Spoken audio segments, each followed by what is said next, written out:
Testing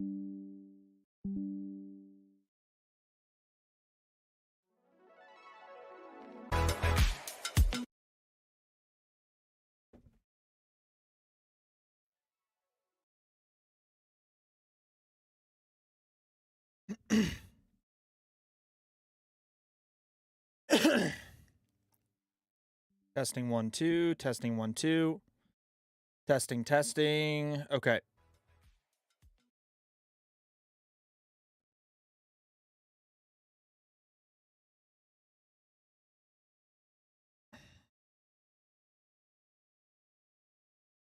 Welcome back to the Phenomenal Fan Podcast, episode number 20. The big 2-0.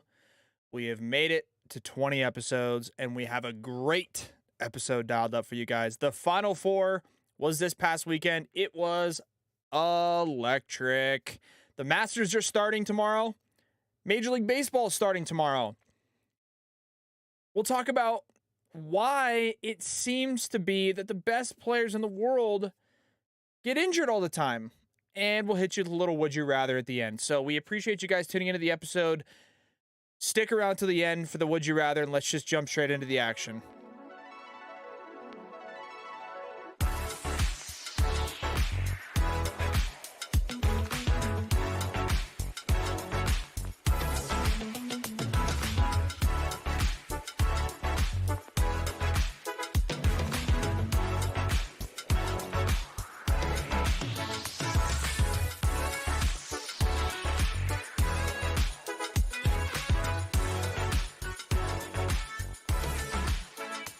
All right, welcome back, everybody.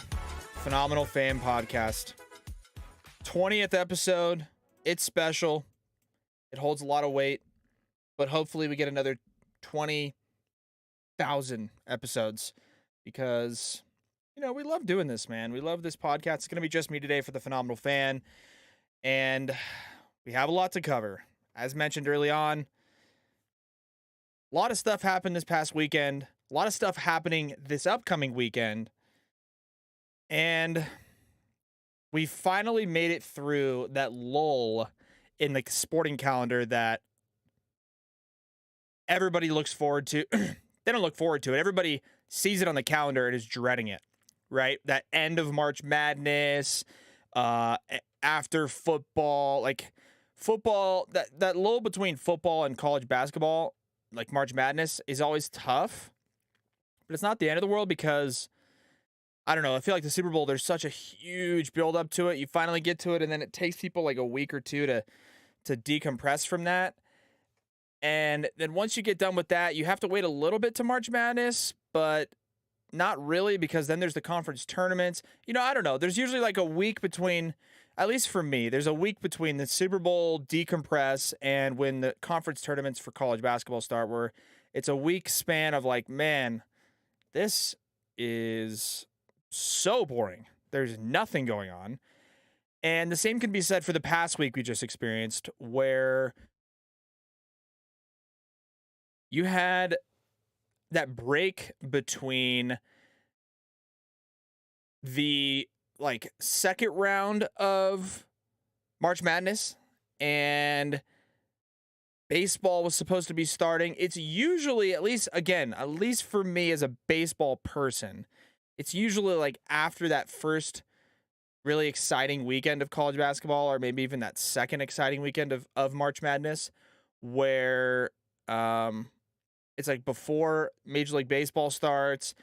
It's just kind of like Monday to Friday where it's like, man, this is brutal. We had that last week, and maybe a little bit more extended because Major League Baseball opening day has gotten pushed back. But here we are. Final Four / National Championship is over. And it was a crazy, I guess you could say, 72 hours to 2 days worth of games, with Saturday's Final Four matchup between, there was Duke and North Carolina, and the other game was Kansas and Villanova. Kansas-Villanova was pretty Probably the most boring game of the weekend. Just not a ton of action. Kansas takes down Villanova. They beat them by like 20 points, cover the spread easily. And I think most people expected that, but you never know, right? A 2 seed could have easily gotten in as well. Villanova just from a very basic perspective of how I was kind of watching the game without the volume really on, just didn't look like Villanova showed up to play, which is really unfortunate because it sucks in a tournament like that. When you have one game to decide your fate and you just don't show up to play and you don't have a good shooting night, you're going to lose. And that's what happened. That's what unfolded, unfortunately, for Villanova. Kansas handled business pretty easily. And then the later game was more exciting with Duke versus UNC. Coach K for Duke, potentially his final game ever coaching, ended up being his final game ever coaching as 8 seed North Carolina took down 2 seed Duke. I don't want to say that that was unexpected. In fact, I certainly don't think it was. I think a lot of people were anticipating the possibility of UNC winning that game. And they did win the game. They beat Duke for the second straight time. And the last time they beat him was at Cameron Indoor Stadium at Duke for Coach K's final home game. So it was very, I don't know. It was just like, it was not surprising at all. They were underdogs on the money line and on the spread, but I don't think anybody was shocked that they won. I think maybe the more casual fans, people who weren't watching or didn't know very much about UNC, didn't realize that they've been playing their best basketball in the last month. They played their best basketball in the last month or so of the season. They beat Duke at Duke. They run through the tournament. I mean, run through it. And they beat Duke. And Coach K loses. He's done. His career's over. Legendary career. Loses, I will say, with some grace. Went over and congratulated the UNC guys. Baycott, big man for UNC, rolled his ankle. Coach K checks on him after the game and says, "I hope you're okay. You were my pick to win Player of the Year." So he lost with class. I'll give him some respect for that. But I will say that Duke should have won that game. Not in the sense of like they played better or the referees or anything. Just from the basic standpoint of like, I mean, if you're Duke and you just lost to UNC at home in your final home game in your legendary head coach's final home game, you lost. I mean, there's no way you don't come out in that game with such a fire under your ass. And respect to UNC. I'm not saying they didn't deserve to win. Of course, they won the game. They played really well. Their coaches fired up. But I didn't bet on the game. But if I would have taken Duke, and I would have taken Duke on the spread because I don't know. I just thought they would be fired up. I thought they would be ready to go. I thought they would say, not like, you can't. It's hard to beat a good team twice like Duke. But I think they were just a little bit intimidated maybe, and obviously it's a much different scene than playing at a home game type situation where it's a neutral site at a football stadium in New Orleans where the Saints play. So I could see how they lost the game. I was surprised by it. I'll be honest with you. I just really thought that Duke was going to show up and play really well, and they just didn't play great. So, end of the day, Duke ends up losing and getting eliminated. Kansas plays UNC in the national championship, and that was a great basketball game. For those of you who didn't see it, great.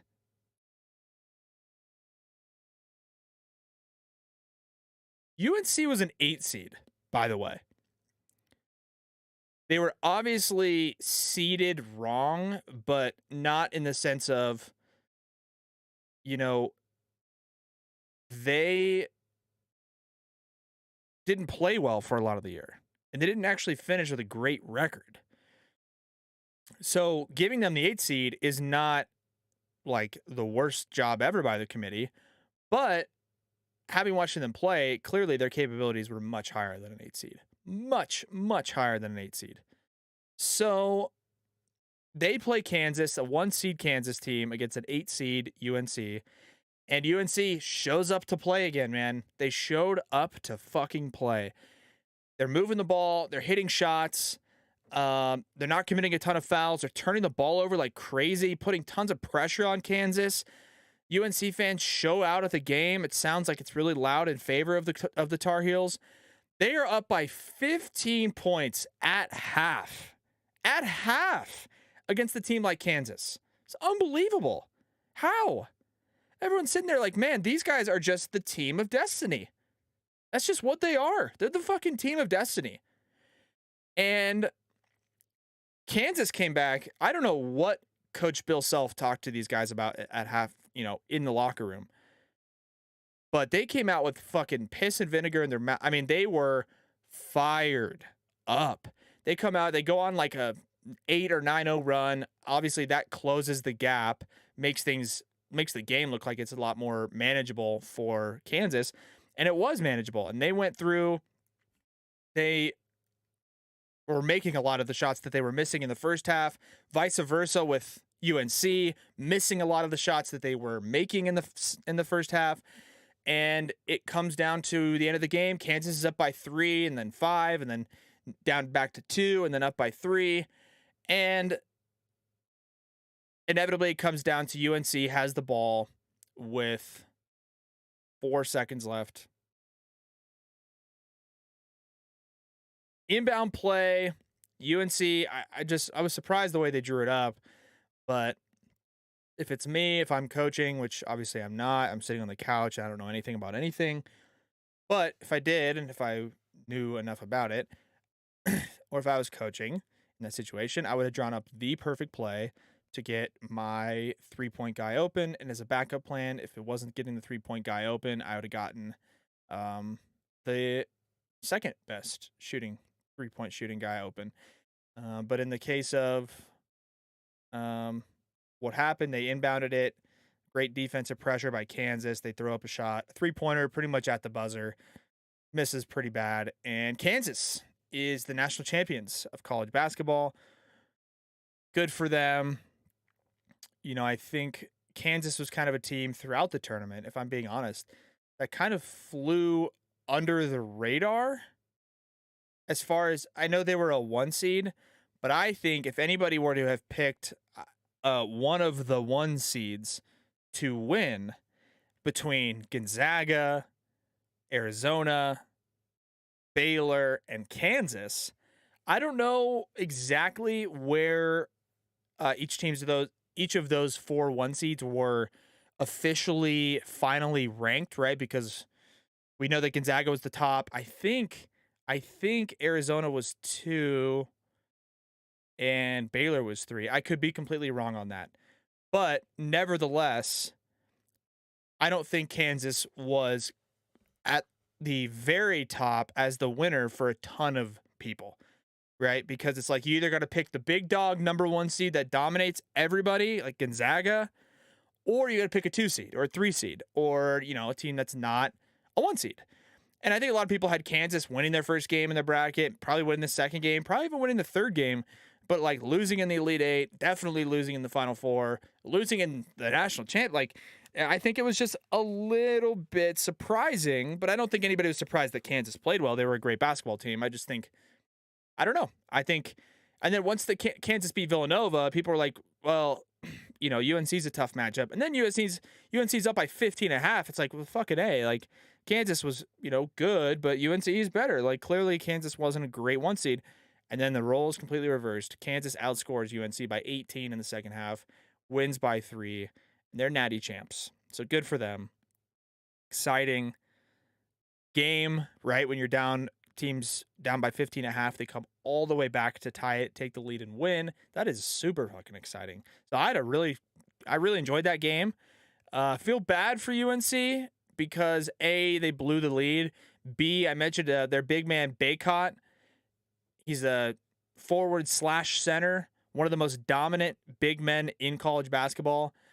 Just rakes down rebounds, scores points in the paint. He Uh, Rolled his ankle against Duke in the Final Four, and it did not look good at all. He ended up finishing the game, but just pretty much through pure toughness and the fact that they're playing Duke in the Final Four.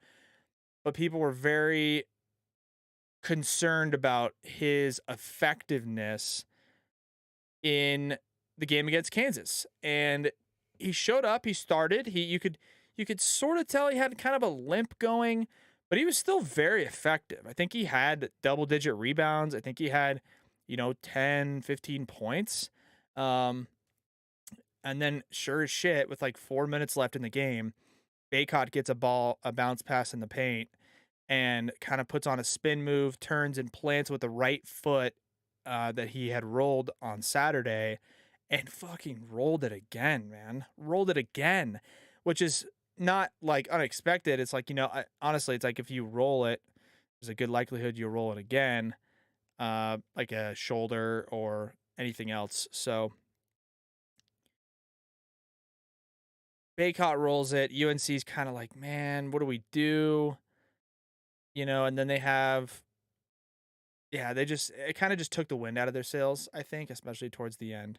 So congrats to Kansas. They won it. If there's any sort of damper on the game, I think that would have probably been the only one. So, yeah, good for them. Good for Kansas. They win. They win.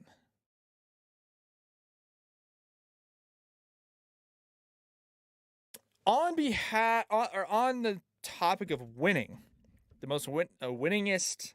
Actually, I shouldn't say that. One of the winningest golfers of all time, Tiger Woods, is playing in the Masters this weekend. The Masters. For those of you who don't know what the Masters is or what it's about, it's a golf tournament, one of the 4 major tournaments.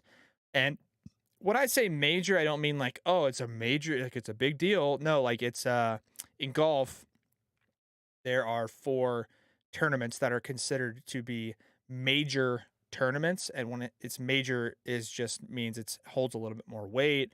It's a bigger deal. I believe they are US Open, the Masters. Let me see. US Open, the Masters, the Open Championship, and the PGA Championship. So those are the 4 major golf championships. And one of them is this weekend, the Masters. Tiger Woods, guy fucking crashed his car like a year ago, broke his fucking like both his legs, like threatened. There's a you're hearing reports about the car crash that there's a chance that he has to get one of his fucking legs amputated. Holy shit. This guy's done forever. I don't know. It's crazy that he's in some people would consider it crazy that he's even fucking walking again, let alone a year later preparing to play in the Masters. And he's a previous champion. I think he's won it like 5 times or something ridiculous. And he just showed up this week and put the shoes on. Said, I think I've been prepared enough to play. Goes through a practice round on Monday. Apparently looks unbelievable. Just throwing darts, striking the ball really clean. And he's going to play, which is just it's crazy. I don't think he's going to win, but I think it's just such great television for everybody watching the Masters. It's going to be like, holy shit, Tiger Woods is fucking playing. It's not that crazy considering like his age or anything. I think he's either late 30s, early 40s. There's plenty of guys. Once you win the Masters, you are officially invited back for the rest of your life to play every single year.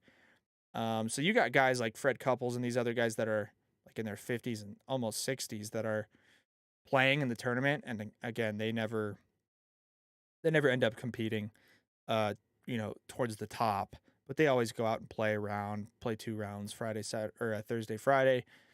So Tiger's going to be teeing up tomorrow, or as we record this on Wednesday, he's teeing up tomorrow.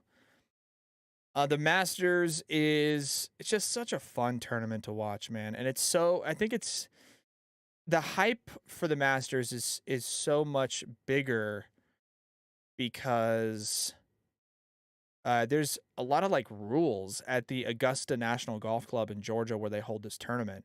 You're like not allowed to bring your cell phone into the grounds. You're not allowed to like, I don't know, like I think there's like a bunch of other rules I can't remember, but it's just very exclusive. And the cost of a ticket is super expensive. I think it's like thousands of dollars per person, 1,200 bucks, 1,500, 2 grand for a pass to get in. But then the funny thing is that I saw a picture of the Augusta National menu board, and they haven't changed their prices in like 50 years. Like they're offering, let me see. I got to make sure that I don't butcher this here because it's funny. Let me see. Darren Rovell posted it on Instagram. All right, so here's the picture I saw of the menu prices at the Masters.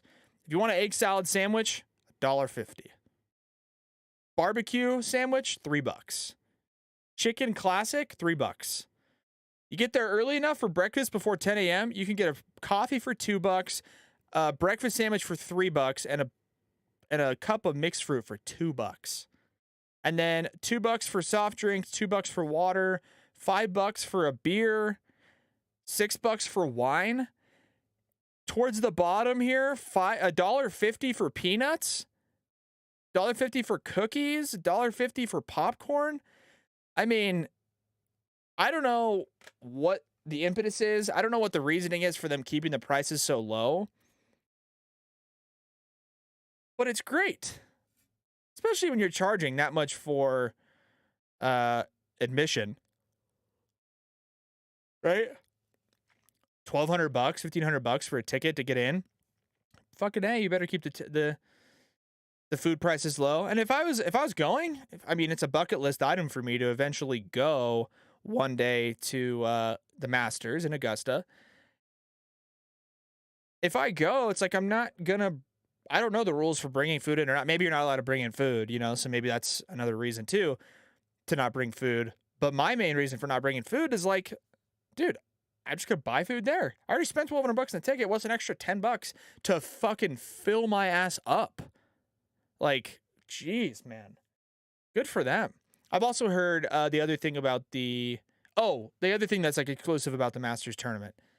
Can't bring your cell phone in, and you can't buy official merchandise like Masters apparel, like anywhere online, anywhere in the public. The only place you can buy Masters gear is at Augusta National during the Masters tournament in the shop, the merchandise shop that they have.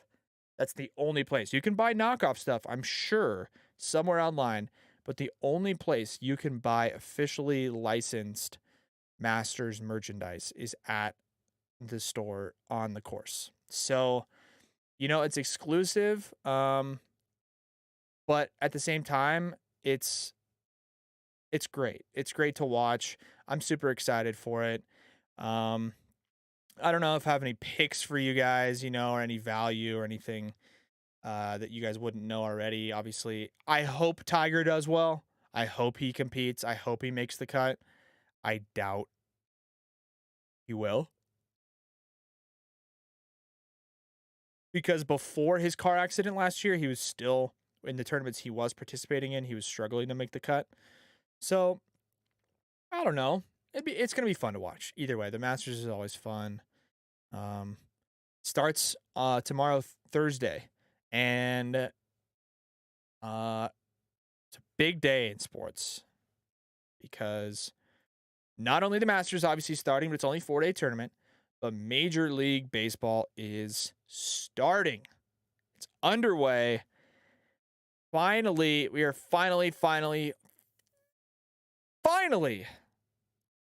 getting some baseball after the long off season, after lockout, after the negotiation process, after the crazy free agency, everything that's gone on, and baseball is finally back.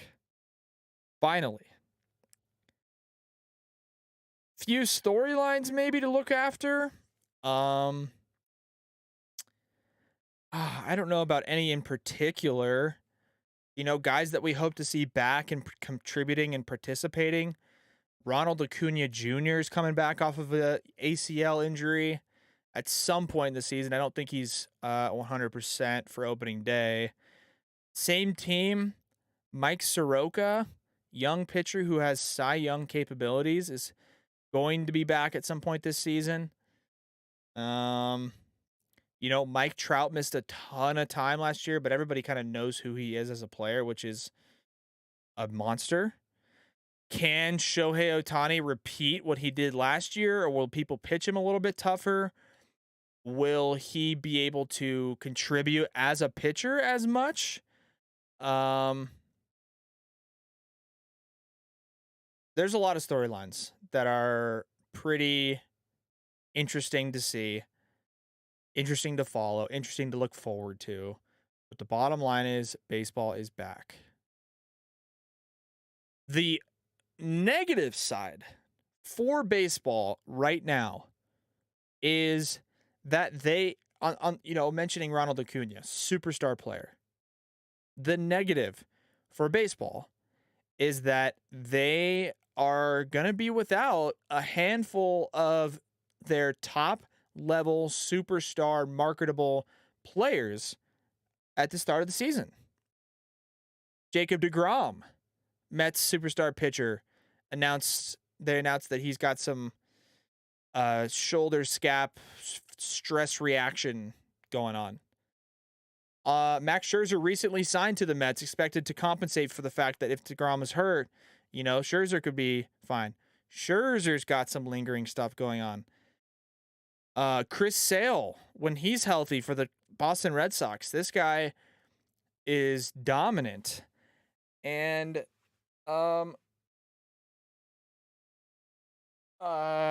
he has been announced that he's going to be out for a while. He's got a stress fracture in his rib cage. So 3 pitchers. Fernando Tatis Jr. has a broken hand, a broken wrist. He's going to be out for 3 months. So you're without deGrom, Chris Sale, Max Scherzer, Fernando Tatis Jr., Ronald Acuna. It's just like, man, what is going on? And you keep asking yourself, on the topic of Jacob deGrom, you ask yourself, so this is a concept here. Just bear with me on this. This is a concept that I kind of came to a conclusion with after this deGrom injury was announced. Okay? And I think it speaks very true to why we tend to see that type of stuff happening. People always wonder why the top athletes in their respective sports, people always wonder why the top athletes in their respective sports seemingly get injured more frequently than maybe some of the middle tier or below average guys, right? Go through the sports. In baseball, well, yeah, we'll start with baseball. In baseball, you have Fernando Tatis Jr. Guy's been hurt a lot due to on-the-field stuff. He's out right now because of something he did off the field, but he's been hurt from on-the-field stuff. Jacob deGrom, Chris Sale, all those guys, top performers at their game when they're healthy. In football, Saquon Barkley, Christian McCaffrey. Yeah, they're kind of coming back from injuries, but both of those guys have dealt with a serious number of injuries. Barkley had the ACL. I think McCaffrey had an ACL or something like that. McCaffrey's played like 4 games a year for the last 3 seasons. In basketball, those guys are freak athletes, and a lot of people jump on it because it's like, man, it looks like they're not even trying. Well, usually the guys that aren't maybe the biggest, but are putting up big man, or significant numbers, they get hurt. Derrick Rose was at the top of his game Potentially, people were talking about Derrick Rose winning four MVPs in a row. Boom, ACL, never the same. Bo Jackson, arguably the best athlete ever. Arguably. Pro Bowl running back, all-star baseball player, is just running down the sideline, puts his foot in the ground, and his hip dislocates? What? Has to get reconstructive surgery? He's never the same? Why is this happening? Right? Why? Why are all these guys getting hurt so much? My theory is that these guys that are so elite, so powerful, so strong and flexible are also the same guys that, because of all those things, are pushing, because those guys are such great athletes, they're consistently pushing the boundary and pushing the limits of human capability. They are right on the edge of being able to achieve things that a human being simply cannot do. Running 22 miles an hour with pads on, putting your foot in the ground, making a cut. Their muscles can handle it. Mentality-wise, they're prepared for it, but their ligaments are like, dude, it's not happening. Can't do it. Right? Jacob deGrom, guy gets on the mound, throws a 103-mile-an-hour fastball 55 times, 60 times. And then he could do it for maybe a game, maybe 2 games. But then that third game, he starts throwing, my forearm tightened up. Okay, rehab, get healthy. Does it again, couple games, my shoulder tightening up. Okay, rehab, get healthy. My elbow tightening up. It's just repeated process, and people are like, he's injury prone, he can't stay healthy. No, that's not it. It's because his fucking body is like, dude, enough. My God, what are you doing to us? Your muscles and ligaments and bones and tendons. Dude, there's a reason why people don't throw this hard, Jacob deGrom. Because it's ridiculous. It's insane. Bo Jackson, bro. Okay, we get it. You're running down the sideline at 24 miles an hour with shoulder pads on. Puts his foot in the ground. Let's make this cut.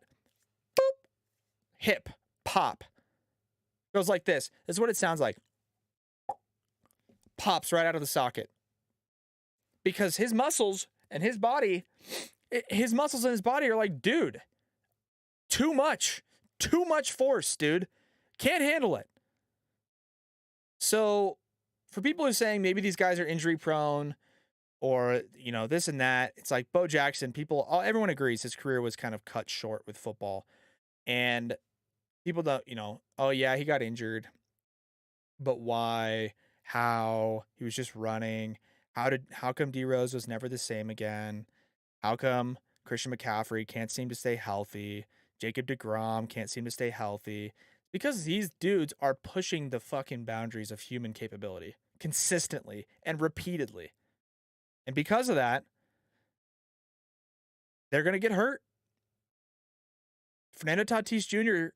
is going to get hurt a lot more than a guy who doesn't lay out for every ball, run down the line as hard as he could, and tried to throw everybody out. It just is what it is. And he does try to throw a lot of other guys try to throw everybody out, or they run hard, but their bodies aren't freak bodies. Like they're probably 5'10", 190, 5'10", 175. And they run average speed, they have average arms, and they do these things, and people are like, and their body is like, okay, I mean, that's within human capability. But when you're 6'4", 210 pounds, and you have the third fastest sprint speed in baseball, and you have the second best arm, and you hit the third most home runs, and your body's like, dude, enough. Swing and miss, shoulder dislocate, brother. Sorry. I don't know. I don't know what to tell you. Sorry about it. So it's definitely disappointing. It's definitely obviously sucks that like Degrom's not going to be available. Tatis won't. Chris Sale won't. Sucks that Christian McCaffrey gets hurt a lot. It sucked so bad when Saquon tore his ACL. D Rose, Bo Jackson. But at the end of the day, just keep that stuff in mind. Be like, you know what, man? Fuck. If they can stay healthy and play, they'll be unbelievable. But can't get mad at them for not, or get frustrated and be like, I mean, you can get frustrated, but I don't know, just don't tag guys as injury prone when they're like the best players ever. Cause it's just, some guys are, I think. Some guys are definitely just injury prone.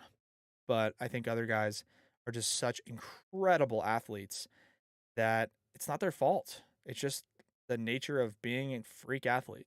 So that is what it is. That's pretty much going to do it for sports related talk today.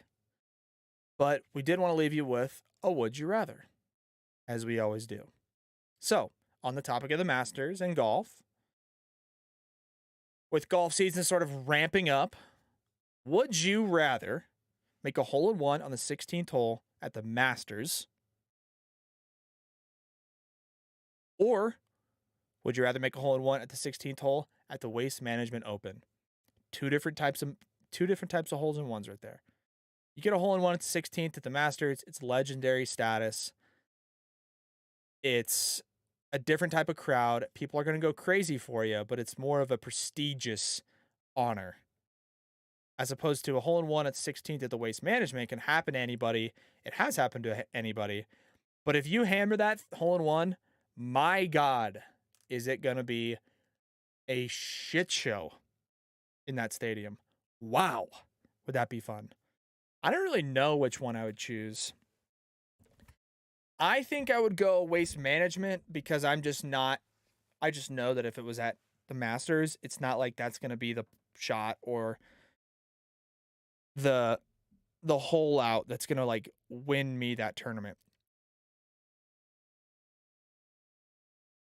I don't think I'd ever win the Masters or the Waste Management, but you make a hole in one at the 16th of the Masters, it's like, oh, cool.